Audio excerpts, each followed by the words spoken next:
बिस्मिल्लाहिर्रहमानिर्रहीम। अस्सलाम वालेकुम। क्लास 8-9 मुल्की परिंदे और दूसरे जानवर।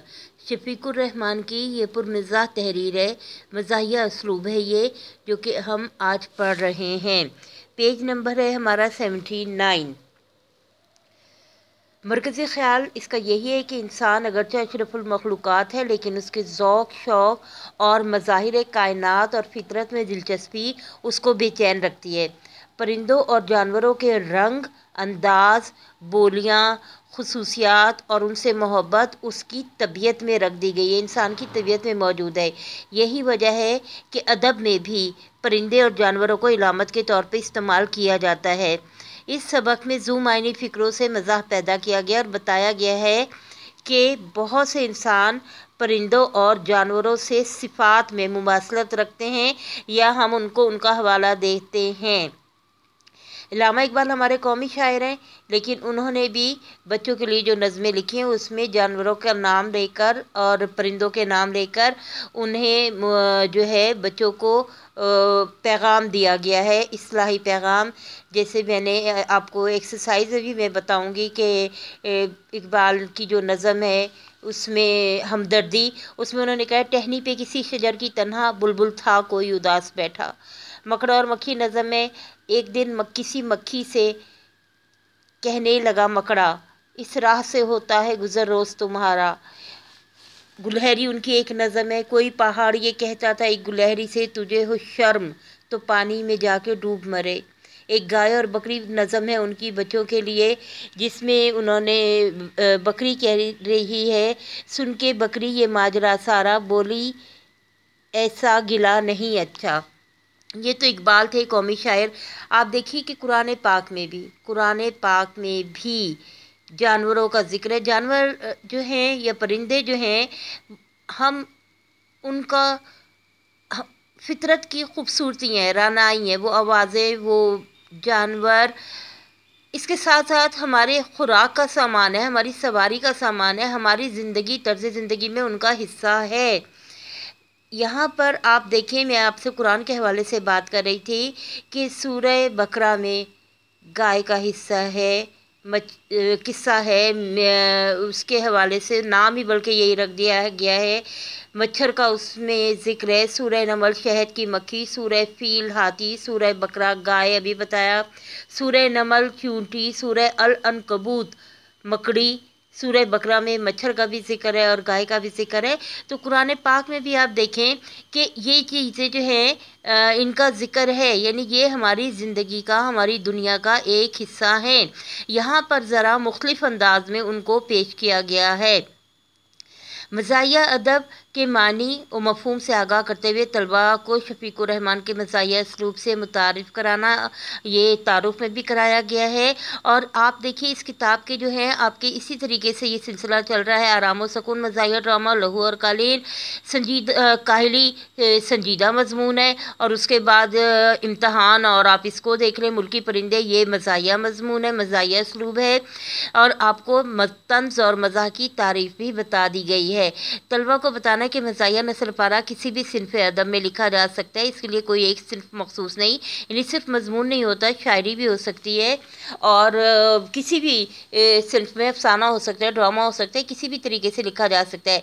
तमसील निगारी, ड्रामा निगारी, पैरोडी यानी नकल मज़हक से रोशनास कराना, किसी को कॉपी करना, किसी की नकल उतारना, बिल्कुल उसी अंदाज में तलबा को बताना और कि परिंदे और जानवर किस तरह अपनी खसूसियात की वजह से इलामत के तौर पे इस्तेमाल होते हैं। जब हम ये पढ़ेंगे तो आपको अच्छी तरह अंदाज़ा हो जाएगा, क्योंकि अक्सर हमने सुना है कि लोग जानवरों के नाम पर इंसान को बुला देते हैं, जैसे बेवकूफ़ शख्स को उल्लू कह देते हैं या कुछ और इस तरह के हमने लफ्ज़ जो हैं जानवरों के नामों पर हम खसूसियात की वजह से इलामत के तौर पर इस्तेमाल करते हैं। कौवा बेइंतहा दिलचस्प मजमून है, और इसको पढ़ें, देखें, और फिर आपने जो अपने पेट एनिमल, पालतू जानवर रखे हुए हैं, या आपको जो जानवर किसी खसूसियत की वजह से पसंद है, ज़रा उसके हवाले से इस तरह लिखने की कोशिश ज़रूर कीजिएगा। कौवा जनाब यहाँ पे लिख रहे हैं, कौवा ग्रामर में हमेशा मुज़क्कर इस्तेमाल होता है। कौवा सुबह सुबह मूड ख़राब करने में मदद देता है, क्योंकि उसकी आवाज़ अच्छी नहीं होती और वो काएँ काएँ कर रहा होता है।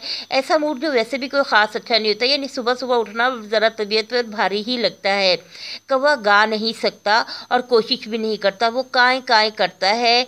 काएँ के क्या मायने हैं? मेरे ख़्याल में तो इसका कोई मतलब नहीं, ये उसकी आवाज़ है। कौवे काले होते हैं, बर्फानी इलाकों में सफ़ेद या सफ़ेदी माइल कौवा नहीं पाया जाता। कौवा स्याह क्यों होता है, काला क्यों होता है? इसका जवाब बहुत मुश्किल है। पहाड़ी कौवा 1.5 फुट लंबा, 1 फुट 12 इंच का होता है। ठीक है, यहाँ पर आपका जो स्केल है आप उसको देख सकते हैं। पहाड़ी कौवा 1.5 फुट लंबा और वज़नी होता है। मैदान के बाशिंदे इससे कहीं छोटे और मुख्तसर कौवे पर काने हैं। जो मैदानी इलाकों में वो कौवे छोटे हैं, काने हैं, कनात करते हैं, राजी हैं। कौवे खूबसूरत नहीं होते, लेकिन पहाड़ी कौवा तो बाकायदा बदनुमा होता है। कौवे खूबसूरत नहीं लगते इनको, या जो इनकी पसंद है कि वो कह रहे कौवे खूबसूरत नहीं होते, लेकिन पहाड़ी कौवा तो बाकायदा हकीकतन बुरा होता है, बदसूरत होता है, क्योंकि वो मामूली कौवे से हजम में, वज़न में, साइज़ में ज़्यादा बड़ा होता है। कौवे की नज़र बड़ी तेज़ होती है। जिन चीज़ों को वो नहीं देखता इस काबिल नहीं होती कि उन्हें देखा जाए। कौवा बेचैन रहता है और जगह जगह उड़कर जाता है। वो जानता है कि ज़िंदगी बेहद मुख्तसर है, चुनाचा वो सब कुछ देखना चाहता है। ये कौन नहीं चाहता? कौवा बावर्ची खाने के पास, अब यहाँ पे एक चीज़ बताइए कि हम सब भी यही देखना चाहते हैं कि ज़िंदगी मुख्तसर है, सब कुछ देखना चाहते हैं, वो भी यही चाहता है। कौवा बावर्ची खाने के पास बहुत मसरूर रहता है, खुश रहता है। हर लहजे, हर लम्हा के बाद कुछ उठाकर किसी और के लिए कहीं फेंक आता है और दरख्त पर बैठकर सोचता है कि ज़िंदगी कितनी हसीन है। दूसरों को तंग करना और फिर उसको उसके मज़े लेना। कहीं बंदूक चले तो कौवे इसे ज़ाती तौहीन समझते हैं और दफतन अचानक लाखों की तादाद में कहीं से आ जाते हैं। इस कदर शोर मचता है कि बंदूक चलाने वाला महीनों पछताता रहता है उसकी मैंने क्या गलती कर दी, क्योंकि वो उसका निकलना मुश्किल कर देते हैं बाहर। बारिश होती है तो कौवे नहाते हैं और हिफ्ज़ाने सेहत के असूलों के मुताबिक, वो कह रहे हैं जी सेहत के असूलों के मुताबिक नहीं करते, सेहत के असूलों का ज़रा ख्याल नहीं रखते। बारिश के पानी में कौवे नहाते हैं और सेहत के असूलों का ख्याल नहीं रखते। कौवा सोच विचार के करीब नहीं फटकता। उसका अकीदा है कि ज़्यादा फिक्र करना आसाबी बना देता है, डिप्रेशन का शिकार कर देता है। कौवे से हम कई सबक सीख सकते हैं। कौवा बड़ी संजीदगी से उड़ता है। यहाँ बता रहे हैं कि कौवा बड़ी संजीदगी से उड़ता है, बिल्कुल चोंच की सीध में। कौवे उड़ रहे हों तो मालूम होता है कि शर्त लगाकर उड़ रहे हैं, यानी आगे जाना है। कौवे फ़िक्रे माश, नौकरी की फ़िक्र में, खाने पीने की फ़िक्र में दूर दूर निकल जाते हैं, लेकिन कभी खोए नहीं जाते, गुमते नहीं हैं। शाम के वक्त कोई 10,000 कौवा कहीं से वापस आ जाता है। मुमकिन है कि ये गलत कौवे हों।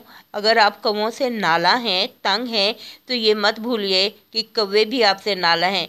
सिर्फ हम उनसे तंग नहीं होते, वो भी हमसे तंग हो जाते हैं। बुलबुल, दूसरे परिंदे के बारे में वो कह रहे हैं जनाब, वो है बुलबुल। पहला कौवे के बारे में बताया, दूसरा है बुलबुल। बुलबुल एक रवायती परिंदा है जो हर जगह मौजूद है, सिवाय वहाँ के जहाँ इसे होना चाहिए। अगर आपका ख्याल है कि आपने चिड़ियाघर में या बाहर बुलबुल देखी है तो यकीनन कुछ और देख लिया है। हम हर खुशगुलू परिंदे को, अच्छी आवाज़ के परिंदे को बुलबुल समझते हैं। कसूर हमारा नहीं, हमारे अदब का है, लिटरेचर का है। अदब, तहरीर, जो हमारा तहरीरी विरसा है, चाहे वो किसी भी फॉर्म में हो, नज़म व गज़ल हो या हमारी, क्योंकि आपने वो पढ़ा ही है गज़ल बहादुर शाह ज़फ़र की, जिसमें उन्होंने अपने आप को बुलबुल कहा है। तो ये वो कह रहे हैं कि जनाब ये जो है, सिर्फ मैं एक शायर के हवाले से बात नहीं करी, अदब के हवाले से बात कर रही हूँ कि मुख्तलिफ़ शोरा ने अपने आप को बुलबुल कहा है और परिंदों का नाम लिए। तो कह रहे हैं कि हम जो मुतासिर हुए हैं बुलबुल से और उसकी आवाज़ से, तो इसमें हमारा कसूर जो है वो बुलबुल का नहीं है, हमारे अदब का। शायरों ने ना बुलबुल देखी है ना उसे सुना है, क्योंकि असली बुलबुल इस मुल्क में नहीं पाई जाती। अब ये नुक्ता नज़र शफीकुर रहमान का है। सुना है कि कोहे हिमालय के दामन में कहीं कहीं बुलबुल मिलती है, लेकिन यानी जो कोहे हिमालय के दरमियान में जो वादियां हैं दामन में, वहाँ पर कहीं कहीं बुलबुल मिलती है, लेकिन कोहे हिमालय के दामन में शायर नहीं होते। आम तौर पर बुलबुल को आहोजारी आहोजारी, गम, फरियाद, रोने धोने की दावत दी जाती है और वो रोने पीटने के लिए उसे उकसाया जाता है। कहा जाता है कि यानी उसके रोने उसकी आवाज़ को में दर्द खुद महसूस किया जाता है और उसको कहा जाता है कि जनाब इसकी आवाज़ में दर्द है और आहोजारी करी है। बुलबुल को ऐसी बातें बिल्कुल पसंद नहीं। ज़ाहिर है किसको अच्छा लगता है कि हर वक्त कहा जाए कि इसका रोना धोना जो है ये हर वक्त रोता धोता है, इसकी आवाज़ में दर्द है। वैसे बुलबुल होना काफ़ी मुज़ाहिका खेज़ होता होगा। बुलबुल और मुज़ाहिका खेज़ होता होगा, हंसी की अलामत अजीब सा होता होगा। बुलबुल और गुलाब के फूल की अफवाह किसी शायर ने उड़ाई थी, जिसने रात गए गुलाब की टहनी पर बुलबुल को नाला और शेवन करते, रोते धोते, गम का इजहार करते देखा था। कम अज़ कम इसका ख्याल था कि वो परिंदा बुलबुल है और वो चीज़ जो कि वो कर रही है, ये जो आवाज़ें निकाल रहा है, वो नाला और शेवन है। रात को ऐनक के बगैर कुछ का कुछ दिखाई देता है। एक रात ऊपर से नज़र कमज़ोर हो तो कुछ का कुछ दिखाई देता है, यानी सही नज़र भी नहीं आता। बुलबुल परों समेत महज चंद इंच लंबी होती है, यानी अगर परों को निकाल दिया जाए तो कुछ ज़्यादा बुलबुल नहीं बचती, छोटा सा परिंदा है। माहिरीन का ख्याल है कि बुलबुल के गाने की वजह उसकी गमगीन खानगी ज़िंदगी है, घरेलू ज़िंदगी है, जिसकी वजह ये हर वक्त का गाना है। और खानगी ज़िंदगी की जो उदासी है या गाने की वजह जो है वो खानगी ज़िंदगी है, और खानगी ज़िंदगी का जो है जिसकी वजह हर वक्त गाना है। दरअसल बुलबुल हमें महसूस करने के लिए, हमें खुश करने के लिए हरगिज़ नहीं गाती। उसे अपने फ़िक्र ही नहीं छोड़ते, यानी वो अपने घरेलू ज़िंदगी से, ख़ानदानी ज़िंदगी से परेशान है, जिसका वो गाकर इजहार करती रहती है। उसके अपने मसले ख़त्म नहीं होते, वो हमें महसूस करने के लिए दर हकीकत नहीं गा रही होती। बुलबुल पक्के राग गाती या कच्चे, अब ये जो है ये जिसके दिल पर बुलबुल की आवाज़ जो असर करती है, ये वो फैसला करे कि वो पक्के राग गाती या कच्चे। बहरहाल इस सिलसिले में वो बहुत से मौसीकारों से बेहतर है, साजिंदों से, गाना बजाने वालों से बहुत बेहतर है। एक तो वो घंटे भर का आलाप नहीं लेती, लंबे लंबे सुर नहीं लगाती, बेसुरी हो जाए तो बहाने नहीं करती कि साज वाले निकम्मे, यानी अपनी नाकामी का सेहरा दूसरे के सर पे नहीं बांधती कि आज गला ख़राब है, आप तंग आ जाएं तो उसे खामोश करा सकते हैं, फ़ौरन उड़ा दें, क्या और क्या चाहिए। जैसे गर्मी में लोग पहाड़ पर चले जाते हैं, इसी तरह परिंदे भी मौसम के लिहाज से नकले वतन करते हैं। बुलबुल कभी सफ़र नहीं करती, उसका ख्याल है कि वो पहले ही से वहाँ है जहाँ उसे पहुँचना चाहिए था। हमारे अदब को देखते हुए भी बुलबुल ने अगर इस मुल्क का रुख किया तो नताइज की ज़िम्मेदार वो खुद होगी। बुलबुल के हवाले से और कौवे के हवाले से हमने पढ़े। यहाँ जो वो कह रहे हैं परिंदे नकले वतन करते हैं, ये हकीकत है। साइबेरिया में जब ठंडी हवाएं चलती हैं तो वहाँ से बहुत सारे परिंदे जो हैं वो हमारे इलाकों में गर्म पानियों की तरफ आ जाते हैं, और फिर जब मौसम तब्दील होने लगता है तो अल्लाह ताला ने उनमें भी कोई ना कोई शऊर रखा है, और वो सारे परिंदे यहाँ से फिर वापस अपने इलाकों में हज़ारों मील का सफ़र करके जाते हैं।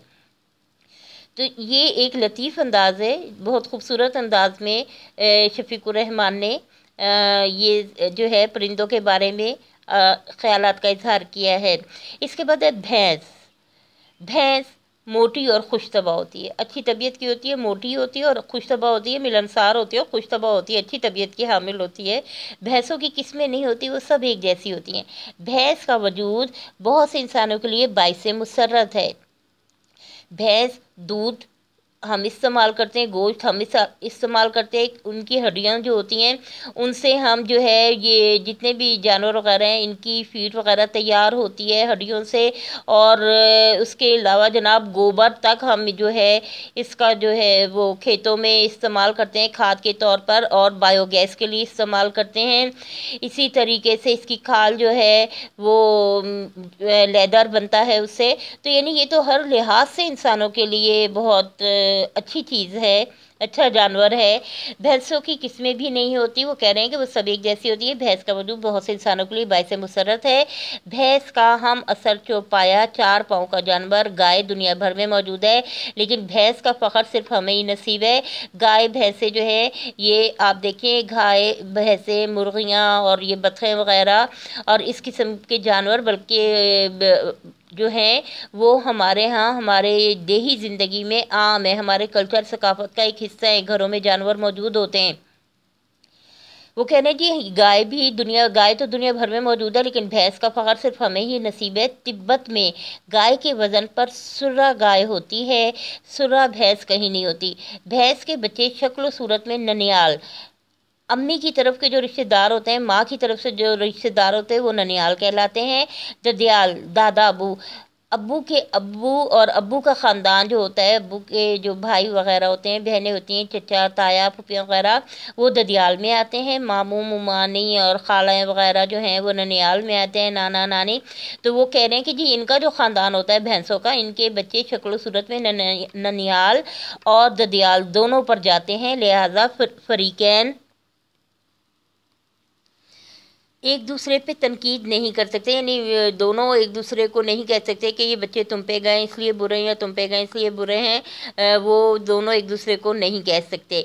भैंस से हमारी मोहब्बत बहुत पुरानी है, भैंस हमारे बगैर रह लेगी, लेकिन हम भैंस के बगैर एक दिन नहीं रह सकते।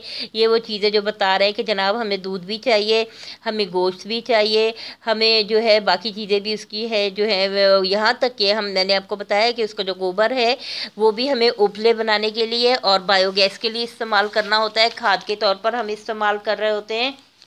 तो हम उसके बगैर जो है रहना मुश्किल है। और बहुत सारे इनके हवालों से आप देखें कि मुहावरे भी आ रहे हैं, जैसे अकल बड़ी के भैंस, और जिसकी लाठी उसकी भैंस, भैंस के आगे बीन बजाना, और ये सारे इसी तरह बुलबुल के हवाले से भी मैंने आपको शेर बताया था कि इकबाल ने कहा था कि बच्चों की नज़म है जिसमें वो कह रहे हैं कि जनाब टहनी पे किसी शजर की तन्हा बुलबुल था कोई उदास बैठा, मीर कहते हैं गुलशन में आग लग रही थी, रंगे गुल से मीर बुलबुल पुकारी देख कर साहब परे परे।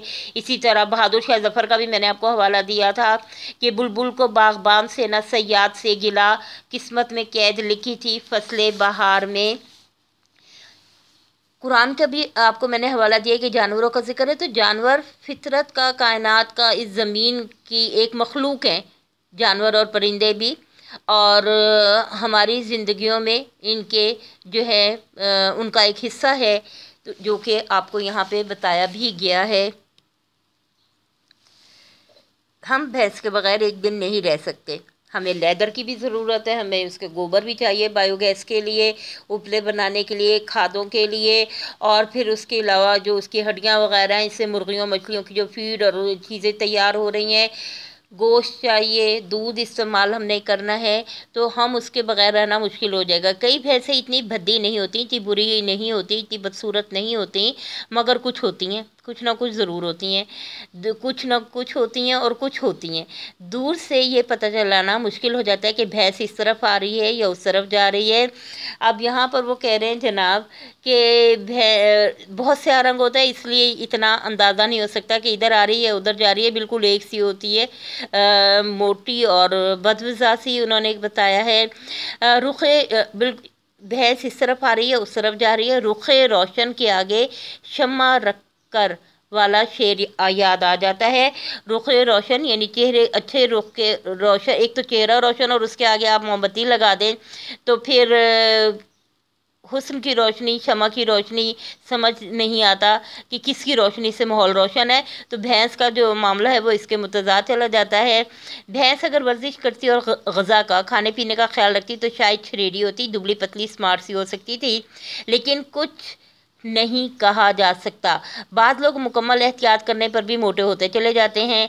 भैंस का मशगला जुगाली करना, यानी वो हर वक्त मुँह चलाती रहती है या तालाब में लेटे रहना। अब यहाँ भैंस के मशागिल, उसकी मसरूफियात, उसके दिन भर के काम बताए जा रहे हैं। जुगाली करना, मुंह चलाते रहना, मुंह हिलाते रहना जैसे कुछ खा रही हो, तालाब में लेटे रहना, गर्मी लगती होगी पानी में लेटे रहना। वो अक्सर नीम बाज गफलत में डूबी हुई आँखों से उफ़क़ को तकती रहती है, आसमान को देखती रहती है। लोग कयास आराइयाँ करते हैं, लोग ये जो है ख्याल करते हैं कि वो क्या सोचती है, वो कुछ भी नहीं सोचती। अगर भैंस सोच सकती तो रोना किस बात का था, यानी भैंस कुछ भी, लोग इतना वक्त ज़ाया करते हैं कि वो क्या सोचती है, जो वो लेटी रहती है, खामोश है, जो गाली कर रही है और आसमान को तकती जा रही है कि ये क्या सोच रही है। हकीकत ये है कि वो कुछ भी नहीं सोचती। अगर भैंस सोच सकती तो रोना किस बात का था, मसला क्या था, कोई भी नहीं रहता मसला। भैंस का हाफजा कमज़ोर है, भैंस की याददाश्त कमज़ोर है, उसे कल की बात आज याद नहीं रहती, इस लिहाज से वो इंसान से ज़्यादा नसीब है। ये वो खूबी जिसकी बात वो कह रहे हैं कि भैंस इंसान से ज़्यादा खुश नसीब है, क्योंकि उसको पुराने गम भूल जाते हैं, कल की बात उसे याद नहीं रहती। भैंसे को बिल्कुल निकम्मा समझा जाता है। अब यहाँ पर भैंस का जो मुज़क्कर है भैंसा, उसको या बैल को जो है गाय बैल हो जाता है, और भैंस भैंसा को बिल्कुल निकम्मा समझा जाता है, नालायक, निकटू, कामचोर समझा जाता है। उसे हल में जोतने की स्कीम नाकाम साबित हुई है, यानी वो मेहनत से थोड़ा भागता है, क्योंकि वो दायमी तौर पे थका हुआ और अजली सुस्त है, उसका काम करने को दिल नहीं चाहता। उसने बचपन में भैंस का दूध पिया था, ज़्यादा कैलोरीज होती हैं, चिकनाई होती है, जिसकी वजह से मोटापा आ जाता है और काम करने की सलाहियत मान पड़ जाती है। भैंस के सामने बीन बजाई जाए तो नतीजा तसल्ली बख्श नहीं निकलता। भैंस को बीन से कोई दिलचस्पी नहीं है। इसके बाद है जनाब उल्लू। उल्लू के हवाले से वो कह रहे हैं कि उल्लू बुर्दबार, संजीदा, तहम्मुल मिजाज और दानिशमंद, अक्लमंद है, लेकिन फिर उल्लू है। यानी उसका नाम उल्लू है, लेकिन दर हकीकत ये जानवर जो है ये संजीदा, तहम्मुल मिजाज है और अक्लमंद है, लेकिन नाम इसका उल्लू पड़ा हुआ है। वो खंडरों में, वीरानों में रहता है, लेकिन खंडर बनने की वजूहात दूसरी हैं, असबाब दूसरे हैं। उल्लू का जिक्र पुराने बादशाहों ने अपने रोज़नामचों में, डायरी में अक्सर किया है, लेकिन इससे उल्लू की पोजीशन में, इसकी उल्लू की जो हालत है वो बेहतर नहीं हो सकी। हालांकि बादशाहों ने अपनी डायरियों में, रोज़नामचों में उसका जिक्र किया है, लेकिन इससे उल्लू की पोजीशन, इससे उल्लू की हालत बेहतर नहीं हुई। उल्लू की 20 ठीक है किस्में बताई जाती हैं। मेरे ख्याल में 5-6 किस्में काफ़ी थी। वैसे उल्लुओं की आदतें आपस में इस कदर मिलती जुलती हैं, एक उल्लू को देख लेना तमाम उल्लुओं को देख लेने के मुतरादिफ बराबर है, एक जैसा है। उल्लू को वही पसंद कर सकता है जो फितरत का ज़रूरत से ज़्यादा मद्दाह हो, ज़रूरत से ज़्यादा कुदरत से, फितरत से, माहौल से जो मोहब्बत करने वाला है वो उल्लू को पसंद कर सकता है। रोज़मर्रा के उल्लू को बूम कहा जाता है। बूम छोटा उल्लू, ठीक है, रोज़मर्रा के उल्लू को बूम कहा जाता है। 20 किस्में बताई हैं। इससे बड़े को चुगद, चुगद से बड़ा उल्लू अभी तक ईजाद नहीं हुआ है, दरियाफ्त नहीं हुआ है। पहली किस्म बताए, छोटे उल्लू को बूम कहा जाता है, उससे बड़े को चुगद कहा जाता है, और इससे बड़ा उल्लू अभी दरियाफ्त नहीं हुआ है। अच्छा, यहाँ पे बूम और चुगद जो आया है ना, ये दर हकीकत इस्तिलाहात हैं जो बेवकूफ़ इंसानों के लिए बोली जाती हैं। अब मुझे नहीं पता, और बहुत माजरत, आपने सुना होगा बूम बूम, और फिर उसके बाद एक प्लेयर का नाम आ जाता है, खिलाड़ी का नाम आ जाता है। मुझे नहीं मालूम कि इसका उसका क्या ताल्लुक़ है, लेकिन मुझे तो प्लेयर वो पसंद है और दुनिया उसको पसंद करती है इसी तरह। लेकिन ये आपको बता रही हूँ मैं कि, और ये इस्तिलाहात के तौर पर, वो सिफ़ात के तौर पर बेवकूफ़ इंसानों के लिए जो कि जल्दबाजी में गलत फैसले कर लें उनके लिए। और छोटे बूम तो छोटे उल्लू को कहा जाता है, और चुगत बड़े उल्लू को कहा जाता है, उससे ज़रा बड़े उल्लू को। और बहुत बड़ा उल्लू अभी कोई कह रहे हैं कि दरियाफ्त नहीं हुआ है। दिन भर उल्लू आराम करता है और रात भर हू हू करता है। इसमें क्या मसलहत पोशीदा है, क्या राज छुपा है? मेरा क्यास इतना ही सही है, अंदाज़ा इतना ही सही है जितना आपका। लोगों का ख्याल है कि उल्लू तू ही तू का वजीफ़ा पड़ता है। कायनात की हर चीज़ अपने रब को पहचानती है। कायनात की हर चीज़, हर मखलूक, जानदार बेजान, अपने रब को पहचानते हैं। कुछ लोगों का ख्याल है कि उल्लू तू ही तू का, यानी अल्लाह ही अल्लाह का वजीफ़ा पड़ता है। अगर ये सच है तो वो उन खुद पसंदों से 1000 दर्जा बेहतर है, उन अना परस्तों से 1000 दर्जा बेहतर है, जो हर वक्त मैं ही मैं, यानी अपनी अना में डूबे रहते हैं। मैं ही मैं का वर्ज करते रहते हैं, बार बार जिक्र करते रहते हैं। शोख और बातूनी परिंदों में उल्लू का मर्तबा बहुत बुलंद है, क्योंकि वो चुपचाप रहता है। उल्लू शोर ज़्यादा नहीं करता और ग़ालिबन हिस्से मिजाज से महरूम होता है, और अंदाज़ा ये है कि उसे हंसने हंसाने का कोई शौक़ नहीं है, और ना वो इस तरफ उसकी तबीयत माइल होती है। बहुत से लोग महज इसलिए ज़ी फहम समझे जाते हैं कि वो कभी नहीं मुस्कुराते। कुछ लोगों का ख्याल है कि ज़्यादा हंसने हंसाने वाले लोग जो हैं वो संजीदा नहीं होते, और ये अक्लमंद लोग जो हैं वो चूँकि ज़िंदगी की गहराई को, संजीदगी को, तजर्बात को बहुत قریب سے انہوں نے مشاہدہ کیا ہوتا ہے تو ان کا فہم و فراست زیادہ ہوتا ہے، تو دنیا سے ان میں بے رغبتی پائی جاتی ہے، وہ زیادہ ہنسے ہنسانے کے اور شور شرابے کے قائل نہیں ہوتے۔ مادہ ننھے الوؤں کی بڑی دیکھ بھال کرتی ہے۔ الوؤں کی جو ماما ہوتی ہیں وہ ان کی بہت دیکھ بھال نگہداشت کرتی ہیں، مگر جو ہی وہ ذرا بڑے ہوتے ہیں اور ان کی شکل اپنے ابا سے ملنے لگی انہیں باہر نکال دیتی ہے۔ الو کو اپنے بچوں کی تعلیم و تربیت سے کوئی دلچسپی نہیں ہوتی، وہ جانتا ہے کہ یہ سب بے سود ہے، بیکار ہے۔ الو اچھے بھی ہوتے ہیں اور برے بھی۔ اچھے تو وہ ہوتے ہیں جو دور جنگلوں میں رہتے ہیں، جنہیں پتہ ہے کہ ہمیں کہاں رہنا ہے، اپنی جگہ پر رہتے ہیں۔ الوؤں کو برا بھلا کہتے وقت یہ مت بھولیے کہ انہوں نے الو بننے کی التجا تھوڑی کی تھی۔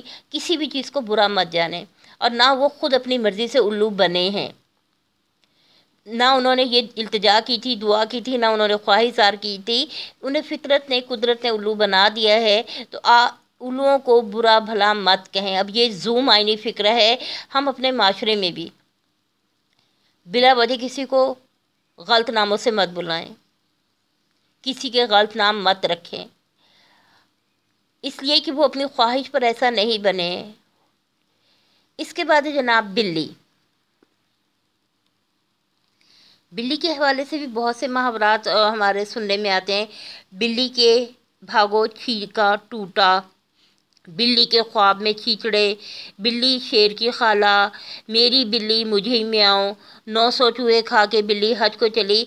یہی بات میں بتا رہی ہوں بار بار کہ ہر پرندے اور جانور کے حوالے سے دیکھیں کہ ہمارا ان کا کوئی نہ کوئی تعلق ہے، جو یہ ہمارے ادب میں، ہماری تحریروں میں اپنا حصہ پا گئے ہیں۔ بلیوں کی کئی قسمیں بتائی گئی ہیں۔ جو لوگ بلیوں کی قسمیں گنتے رہتے ہیں ان کی بھی کئی قسمیں ہوتی ہیں، یعنی لوگوں کے مختلف شوق ہوتے ہیں۔ بلیاں پالنے والوں کو یہ وہم ہو جاتا ہے کہ بلی انہیں خواہ مخواہ بلا وجہ چاہتی ہے، اس لیے نہیں کہ وہ بلی کے قیام رہائش طعام کھانے پینے کا بندوبست کرتے ہیں۔ کاش کہ ایسا ہی ہوتا۔ بلی دوسرے کا نقطہ نظر نہیں سمجھتی، دوسرا کیا چاہ رہا ہے یا اس کو جس نے رکھا ہوا ہے وہ کیا چاہ رہا ہے وہ نہیں سمجھتی۔ اگر اسے بتایا جائے کہ ہم دنیا میں دوسروں کی مدد کرنے آئے ہیں تو اس کا پہلا سوال یہ ہوگا کہ دوسرے یہاں کیا کرنے آئے ہیں۔ خود غرضی، دوسروں کی مدد کرنے کے بجائے وہ فوراً سوال کرے گی اگر اس کو یہ حق دیا جائے وہ دوسروں کو، کیونکہ وہ کلیئر بتا رہے ہیں کہ بلی دوسرے کا نقطہ نظر نہیں سمجھتی۔ اگر ہم اسے بتائیں کہ ہم یہاں دنیا میں دوسروں کی مدد کرنے آئے تو وہ کہے گی کہ دوسرے یہاں کیا کرنے آئے ہیں۔ Good question. سال بھر میں بلی سدھائی جا سکتی ہے، ایک سال کا عرصہ چاہیے، 12 مہینے چاہیے، جس میں بلی کو ہم تربیت دے سکتے ہیں، مگر سال بھر کی مشقت کا نتیجہ پورے سال کی محنت کے بعد صرف ایک سدھائی ہوئی بلی ہوگا۔ یعنی پورے سال کی محنت کا نتیجہ کیا ہوگا کہ ایک بلی کو آپ نے تربیت دی ہے۔ جہاں بقیہ چوپائے باقی جو مویشی ہیں دودھ پلانے والے جانوروں میں سے ہیں، وہاں بلی دودھ پینے والے جانوروں سے تعلق رکھتی ہے۔ اگر غلطی سے دودھ کھلا رہ جائے تو آپ کی سدھائی ہوئی بلی یعنی تربیت یافتہ بلی پی جائے گی۔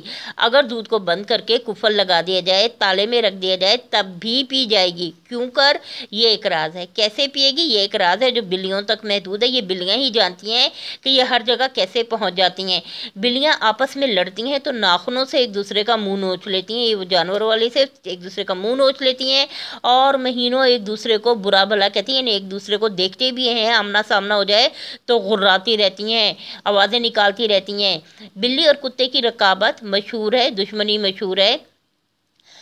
حالانکہ ہم لوگ بچپن سے آپ نے بھی دیکھا ہے وہ بلی اور کتے کی، ہم نے بلی اور چوہے کی دیکھی ہوئی ہے، ٹام اینڈ جیری، اور یہاں پر بھی وہ بتا رہے ہیں کہ بلی اور کتے کی رقابت مشہور ہے۔ ٹھیک ہے، بلی برداشت نہیں کر سکتی کہ انسان کا کوئی وفادار دوست ہو، یعنی کتے کو وہ برداشت نہیں کرتی۔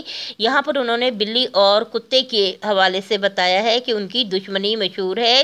بلی برداشت نہیں کر سکتی کہ انسان کا کوئی وفادار دوست ہو، بلی میں برداشت کم ہوتی ہے۔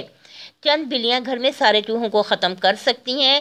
چوہے تو رفع ہو جائیں گے، چوہے تو چلے جائیں گے، مگر بلیاں رہ جائیں گی، بلیاں بہت ہو جائیں گی۔ بلیاں دن بھر میک اپ کرتی رہتی ہیں۔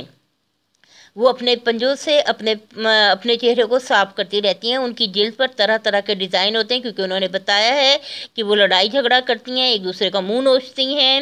موٹی بلیاں اپنے جسم پر لمبائی میں سیدھی سیدھی دھاریاں بنا لیں تو ان کا موٹاپا چھپ سکتا ہے اور وہ چھریری اور کیوٹ معلوم ہوں گی، پتلی دبلی معلوم ہوں گی۔ بلیاں دوپہر کو سو جاتی ہیں، وہ رات تک انتظار نہیں کر سکتی۔ بعض اوقات بظاہر سوئی ہوئی بلی ادھر ادھر دیکھ کر چپکے سے باہر نکل جاتی ہے۔ اس سے باز پرس کی جائے، پوچھا جائے، اس سے سوالات کیے جائیں کہ تم کہاں گئی تھی، کیوں گئی تھی، یا اس سے پوچھا جائے تو وہ خفا ہو جاتی ہے، ناراض ہو جاتی ہے۔ بلی کی جگہ کوئی بھی خفا ہو جائے گا، کسی سے بھی پوچھا جائے کہ آپ کہاں جا رہے ہیں، کہاں سے آ رہے ہیں، کیا تھا، کہاں گئے تھے، تو وہ کہہ رہے ہیں کہ جناب کسی سے بھی پوچھا جائے تو وہ کوئی بھی ہوگا تو وہ خفا ہو جائے گا، ناراض ہو جائے گا۔ ایک ہی گھر میں سالہ سال گزارنے کے باوجود انسان اور بلی اجنبی رہتے ہیں۔ زندگی کتنی عجیب ہے، کتنی مختلف ہے، کتنی منفرد ہے۔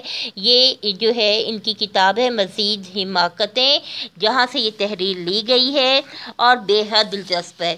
اور ان کی دونوں کتابیں حماقتیں اور مزید حماقتیں پڑھنے میں انتہائی دلچسپ ہیں۔ موقع ملے تو ضرور پڑھیے۔ ہمیں فطرت سے، قدرت سے سبق لینے، سیکھنا ہے۔ اللہ تعالیٰ نے انسان کو اگر اشرف المخلوقات کہا ہے، اشرف مخلوق ہے، اور اسے اپنا نائب بنا کے دنیا میں بھیجا ہے، تو یہ سب چیزیں جو ہیں انسان کو تسخیر کرنی ہے، ان سے فائدے اٹھانے ہیں اور ان کو دیکھنا ہے۔ اب جیسے قرآن میں آتا ہے کہ سب سے کمزور گھر جو ہے سورہ العنکبوت مکڑی کا ہے، تو ہمیں دیکھنا ہے، کرنا ہے، زندگی کو سمجھنا ہے، جس کے لیے یہ سارے مظاہر کائنات، قدرت کے تمام شاہکار، تمام تخلیقات انسان کے تابع کر دیے گئے ہیں۔ ہمیں ان سے بہتر ہونا ہے، ہماری زندگی ان سے بہتر ہونی چاہیے۔ ہمارے اندر وہ صفات نہیں ہونی چاہیے جو کہ جانوروں میں ہیں۔ ہمیں اپنے آپ کو ان سے بہتر کرنا ہے، ہمیں اپنے آپ کو ان سے آگے کرنا ہے۔ کیونکہ انسان کے لیے کہا گیا ہے کہ تسخیر کرو، کائنات کو تسخیر کرو، دیکھو، مشاہدہ کرو اور پھر اپنے رب کو پہچانو۔ ایک دوسرے کے برے نام نہیں رکھنے، ایک دوسرے کو برے ناموں سے نہیں بلانا، لیکن ہمارا دیکھنے کا ہمارا ایک منفرد نقطہ نظر ہو سکتا ہے، لیکن اصلاحی پہلو کے ساتھ۔ اپنا خیال رکھیے، سب کا خیال رکھیے، خوش رہیے۔ اللہ حافظ۔